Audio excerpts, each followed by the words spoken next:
Hey guys, welcome back to Nadir Audio. Today we're taking a look at the Drop and HIFIMAN collaboration on the HE-35X headphones. Okay, so I only recently got into serious music listening with headphones. I've always really preferred listening to a stereo system with speakers. And I didn't get into headphones until fairly recently when I put together this shit stack over here with a Modi 3 and a Valley 2 headphone amp. And if you haven't seen it already, I'll include a link to a video that I made about that in the description below. But I have been spending a lot of time listening to headphones, which is not something I typically do. And in my last video, I talked about the couple of headphones that I had been listening to a lot, the Sennheiser Urbanite XLs and the Grado SR60s. But I wanted to start expanding and trying out different types of headphones. But I thought that I would kind of stick at the entry level, trying out headphones, trying for, around $100 or less, just to kind of get a feel for what the entry level is, and then I can sort of move up from there.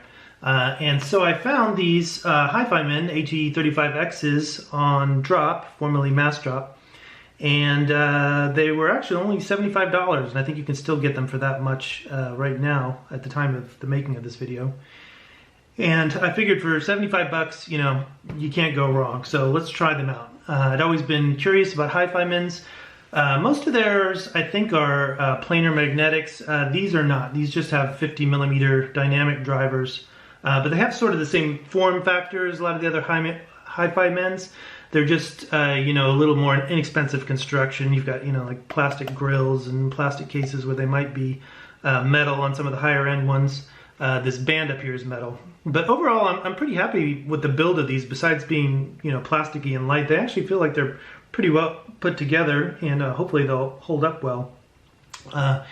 And so when I first tried these out a couple weeks ago, I was in the living room after work, and I opened up the box and tried them on, and was pleasantly surprised that they actually are very comfortable. So they're adjustable here. You can move the strap up and down, and then these pivot this way. They have round ear cups, but they're a little bit oversized, so I can fit my ears in here. The top and bottom of my ears are just touching the pads, but that doesn't, they're not putting enough pressure that it makes them uncomfortable. The only thing I might prefer is if the clamping pressure was a little less. It's a little bit tight, not to the point where it's uncomfortable when you first put them on, but after an hour or so, they do start to hurt a little and you have to take a break. But that's my only complaint there. But while I was in that living room that first night, I just, plugged them into my laptop and figured out, I'll just, do a little listening before I do any serious listening. But was surprised to discover that these actually sound pretty good just on the direct out on my ThinkPad laptop, which is not the case with any of the other headphones I own, including these two. They actually sound pretty mediocre. It's not until you upgrade to a decent DAC and amp that they sort of come alive. But I was pleasantly surprised to find that that's not the case with these. They actually sound pretty good and pretty musical, even just direct out of my laptops or my iPad, which wasn't something I was expecting. Now, I think that that's maybe was part of the design of this. I think they're gearing toward entry-level audiophiles who maybe are just starting out and are gonna plug this directly into their phone, and so they tried to make it sound as good as they could. But if that's the case, they definitely succeeded, because I was surprised by that. Now, once you plug these into a decent amp and DAC, then the playing field is sort of leveled between these three. But these are all very different headphones, so it's kind of interesting to compare them all. So as I had noted in my last video, the Grados are, they're very open sounding, fairly neutral in the bass area, but definitely boosted in the higher frequencies, which is something that, some people might not like. They might find these to be bright headphones. I find them good for just certain types of music. And the Urbanite XLs are very different. They're closed and they sound closed, so that's very different from the very open Grados. These guys are similarly neutral in the bass, although I think they have a little bit better bass definition. and but they are definitely pretty rolled off between 2K and 10K, and that's something you definitely notice. I think these were designed to sort of, you know, work well with modern, more compressed, maybe harsher sounding recordings, and I think that does work, but then you lose some of that, you know, you get that sort of veiled sound when you're really trying to hear things in those frequencies. Now, these actually sound very different than either of these two, and kind of somewhere in between. So I find that in terms of listening to those harsher recordings, yeah, they don't sound that good, and neither do these. These maybe sound a little better, but I don't really have any headphones that will make, you know, those types of recordings sound good, at least with my current setup. So I'm not too concerned with that. But for good recordings, one of the things I really like about these HIFIMANs is they are very versatile. They sound pretty good with a wide variety of music. Now, I listen to a lot of different genres. I listen to a lot of classical, I listen to a lot of jazz, I listen to rock, classic rock, electronic music, EDM, ambient music, you know, all kinds of stuff. So for me, you know, a versatile headphone, that's pretty cool. So I actually was very pleasantly surprised by that. Now, for certain, you know, I'd say probably in general, you know, well, I said I prefer these for classical and these for rock and electronic, but that really, you know, that's kind of a general rule. It really varies from recording to recording, especially with jazz recordings. You know, certain ones I would definitely prefer one of these over the other. And I find that these sort of handle them all well. Now, there's certain, you know, tracks, you know, for, you know, Led Zeppelin 2, I slightly prefer the Urbanite XLs, you know, and for, you know, some classical recordings I prefer these, but I'm pretty happy with the way these sound with everything. I'm actually pleasantly surprised, and you know, the Grados are in the same price point and were initially, so I guess I shouldn't be that surprised, but I don't know, I didn't expect them to sound as good as they do. Now, when I was researching these, there really wasn't a lot of information out there, but there was one review that was put out a few months ago. I think it was Joshua Valler's site.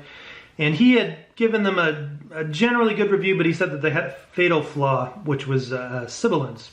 So that was something I sort of took into account, but it wasn't enough to prevent me from getting the headphones. You know, for one thing, I don't really focus on vocal music. I'd say probably a little over 50% of the music I listen to has no vocals at all. And then a lot of the vocal stuff I listen to, the vocals are sort of mixed so that they're really just kind of another instrument and sort of blend with the other instruments. I don't do a lot of listening to stuff that's hyper-focused on the vocals, but, you know, I listened to enough that was a concern, and so that was one of the things I sort of checked out when I was evaluating these. Now, in terms of sibilance, there's one track that I would always go to that I know has it, which is the song Scary Monsters and Super Creeps off the David Bowie album of the same name.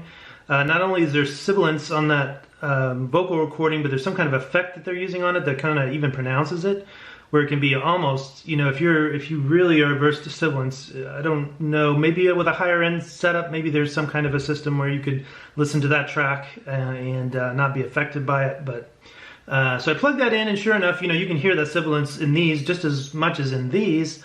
Although in a weird way, it was almost like slightly, even though it was there, it was slightly less noticeable, or maybe just less annoying, even though it's kind of at the same frequency range.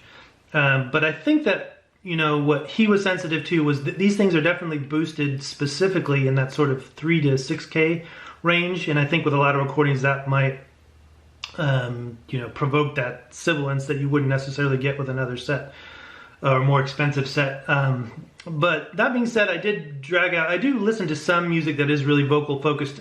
Just not stuff I listen to all the time, but I have to be in the right mood. So I did pull out some of those recordings. Some of the stuff I listened to was the Carpenters. I listened to, you know, Dusty Springfield, Look of Love, Frank Sinatra, The Capitol Years. I listened to that whole thing. And you know, listened to some Billie Holiday, a few other things that were very, very focused on the vocals. Now, I didn't hear sibilance on any track where I hadn't previously heard sibilance, so so in that regard, that doesn't really bother me so much with these, but maybe it's something, if you're really listening, if you're really vocal focused, maybe these aren't for you. I will say, though, that especially with the Carpenters. You know, Karen Carpenter sort of sings in that lower register female vocals, but man, these things sounded pretty amazing. I mean, I was literally getting goosebumps on a couple of tracks with how good it sounded. You know, with Dusty Springfield, with Frank Sinatra did sound very good, but you know, not necessarily goosebump territory. But yeah, I don't know that these, I would consider these to be vocal focused, but I think with specific certain vocals, yeah, these could work out really well. But in general, yeah, I think these maybe are just sort of tuned to my taste, and that's why I like them so much. And also, as I had mentioned in the beginning, I don't really have experience with more expensive headphones, so that's something we'll be looking at in the months to come. But yeah, overall, yeah, I like these a lot. And for 75 bucks, I'm really kind of blown away that they can sound as good as they do. So, and I'm also psyched that they're comfortable. Hopefully they'll hold up, because I think I'm going to be using them a lot. But yeah, that's it for this one, guys. You know, I definitely will be featuring more headphones, and we're going to try out, I'm going to be looking at some portable DAC amps in the future, and other you know, headphone solutions, in addition to my main stereo, which will be looking at components in that in upcoming videos as well. So yeah, stay tuned. That's it for now. See you in the next video.